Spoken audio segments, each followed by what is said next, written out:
저는 오늘 고위공직자범죄수사처 설치 및 운영에 관한 법률 폐지안, 곧 공수처 폐지안을 발의했습니다. 범죄에 관할 건을 따져 이 죄는 저곳, 저 죄는 이곳이라는 식으로 분류하는 것 자체가 사법행정력의 낭비를 초래하며 수사기관 사이 조직 이기주의와 보신주의를 낳을 것이라고 경고했습니다. 민주당이 이른바 검찰개혁을 내세워 성급하고 기형적으로 창조한 수사기관이 과연 정치적 중립을 지킬 수 있을지, 공수처장 임명권을 대통령이 쥐고 있는데 그 조직이 또 하나의 권력의 보검으로 전락하는 것은 아닐지 우려를 표명해 왔습니다. 결국 우려는 현실이 되었습니다. 이번 윤석열 대통령에 대한 수사 과정을 살펴보면 공수처의 무능과 과욕이 만천하에 드러나는 계기가 되었습니다. 경찰에 맡겨야 하는 내란 범죄 수사를 무리하게 공수처가 가져간 것부터 문제였고, 체포영장 집행조차 제대로 하지 못했으며 구속 수사 기간 동안 조사 한 번 제대로 진행하지 못했으면 물론 급기야 법원의 구속 취소 결정으로 공수처의 무능과 과욕이 만들어낸 사법 참사입니다. 공수처가 출범하고 지난 4년 동안 매년 무려 200억 원에 달하는 예산을 하늘에 태우면서도 직접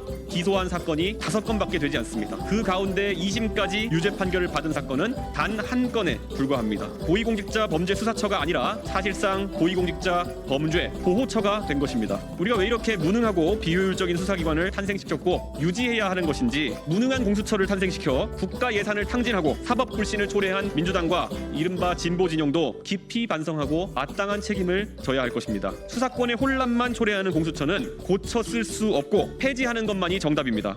방금 전에 기자회견에서 얘기한 것처럼 이 공수처에 대해서 이 정도로까지 혼란을 초래했으면 적어도 그 탄생에 일조했던 사람들 중에서 자성의 목소리나 아니면은 대안을 내놓는 목소리가 있어야 되는데, 실제 거대 야당인 민주당에서 이 사안에 대해서 적극적으로 대처하지 않는 것이 너무나 아쉽고, 지금까지 다른 수사기관에게 했던 것과는 너무 다른 잣대가 적용되고 있습니다. 민주당이 검찰 개혁을 외치는 목소리의 10분의 1이라도 공수처 개혁에 외쳤으면은 지금과 같은 사법 참사는 일어나지 않았을 것이다, 이런 생각을 합니다. 공동 발의에 저희가 단체 문자가 나갔지만은 거기에 참여해 주신 의원님들은 국민의힘 소속입니다, 전부 다. 그게 가장 문제라는 겁니다. 도대체 민주당은 왜 이 상황이 되었는데도 공동 발의에 참여하지도 않고 실제로 공수처에 대한 어떤 개혁에 나서지 않는 것인지 궁금합니다. 큰 틀에서 민주당이 사법체계 설계를 잘못했다는 생각이 듭니다. 그래서 그들이 여당의 시절에 잘 알지만 검경 수사권 조정과 공수처까지 동시에 추진하면서 실제로 지금 이런 중차대한 국가적 수사 사안에 대해서 관할권이 어딘지조차 지금 헷갈리는 상황이 되었습니다. 국민들이 이해할 수 있는 수준의, 그 당시에 검찰이 싫으니까 검찰을 무력화시키는 것에만 주력했지 실제 국민들이 필요로 할 때 어떤 수사가 이루어질 것인지에 대해서는 큰 그림을 그리지 못한 것 같습니다.